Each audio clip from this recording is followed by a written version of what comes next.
গাঙ্গেয় বঙ্গোপসাগরের উপরে সৃষ্টি হওয়া গভীর নিম্নচাপের ফলে সমস্ত মৎস্যজীবীকে ফিরে আসতে বলা হয়েছে উপকূলে, কারণ নদী উত্তাল থাকবে, যে কোনো মুহূর্তে ঘটতে পারে বড় সড়ো দুর্ঘটনা, যার ফলে আবহাওয়া দপ্তরের পূর্বাভাস অনেক আগেই দেওয়া হয়েছে।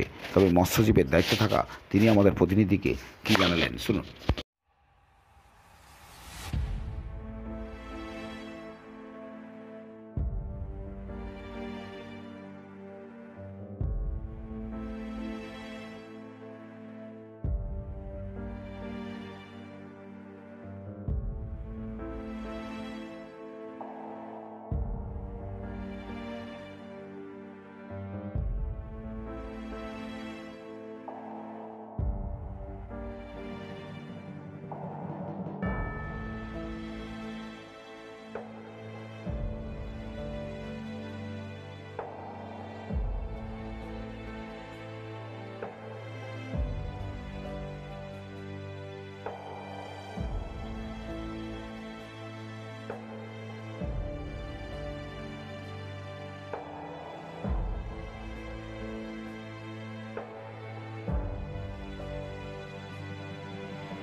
হ্যাঁ, আমাদের কাছে মৎস্য দপ্তর এবং আইএমডি আবহাওয়া দপ্তর তারা আমাদের কাছে একটা মেসেজ পাঠিয়েছিল 30 তারিখে যে 1 এবং 2 আগস্ট এই 2 দিন কিন্তু সমুদ্র উত্তাল থাকবে।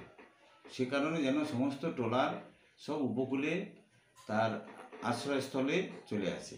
তো আমরা সেমতো ওই ট্রলারগুলোকে, যত ট্রলার সমুদ্রে ছিল তাদেরকে আরটিসেটের মাধ্যমে, ওয়্যারলেসের মাধ্যমে তাদেরকে আমরা জানিয়ে দিই যে সমুদ্র উত্তাল থাকবে, তারা যেন 31 তারিখের রাত্রের মধ্যে যেন ঘাটে সব পৌঁছে যায়, যে যার নিজ নিজ ঘাটে যেন পৌঁছে যায়, এবং আমাদের যেসব ল্যান্ডিং সেন্টার আছে সরকারি, সেখানে যেন পৌঁছে যায়। তো সেমতো 31 তারিখে আমাদের সমস্ত ট্রলার, প্রায় বড় ট্রলার প্রায় 3000 এবং 2000-এর ওপর হবে আমাদের যে ছোট ছোট ভুটভুটিগুলো আছে, তারা 31 তারিখের মধ্যে সব উপকূলে যে ল্যান্ডিং সেন্টারে সব পৌঁছে গেছে, এবং তারা মোটামুটি সব ঘাটে সব তারা মাছ টাছ তোলাতুলি যা যাবতীয় প্রক্রিয়া করা তারা তো শুরু করে দিচ্ছে। এই পর্যন্ত আমাদের কাছে যা খবর আছে তাতে সমুদ্রে আর কোনো ট্রলার নেই। আপনার নাম? বিজন মাইতি, সম্পাদক, কাকদ্বীপ ফিশারম্যান ওয়েলফেয়ার অ্যাসোসিয়েশন।